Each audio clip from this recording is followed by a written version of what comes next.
کبود صورت شعرم، لحت و پاره حرف دلم. من از ترس رو به روم و عقده داره میده جرم. من روز میگم امروز ولی داره بالا میره سنم. کلمه زیر خونن و بالا میاره بیتم. وقتی خنده هامون رو لبا قارت میشدن، میگی بدترشم دیدم بازم عادت میکنم. اینجا پایین شهر کوچیک آدم میخورن، رفاقتی نیست یه مدت تجارت میکنن و اینو عین حقیقت. رسم روزگار صاف روی شقیقت، حتی واسه یه بار عجل امیدمون اومده زیر چوب دار. ری نفس نفس میزنن کودکای کار.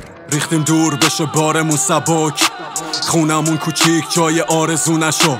دیگه تو رویا واسه مرف نزن، چون وقتی بزرگ شدیم خوابمون نبرد. ریختیم دور بشه بارمون سبک، خونمون کوچیک جای آرزو نشد.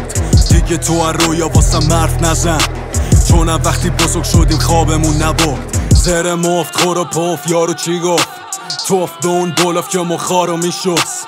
ما که له شدیم زیر لایه های زندگی، یو دیدیم جوونیمون آسمونی شد. میپاچم میبرم خودم و سر این که میبازم. تموم نشد درد، تموم شدی سیگارم. آجرای زندگیمو رو هم دیگه میذارم و یه روز خونت گرافیتی میشه روی دیوارم. بیناموسی گرون شدش بیمارا تو صف، ندارامون نظری میدن ایمانا تو ظرف. بگو فقط چرا ابر قسمت میباره تو فرق، این داستان ادامه داره میذاره تو کف. بگو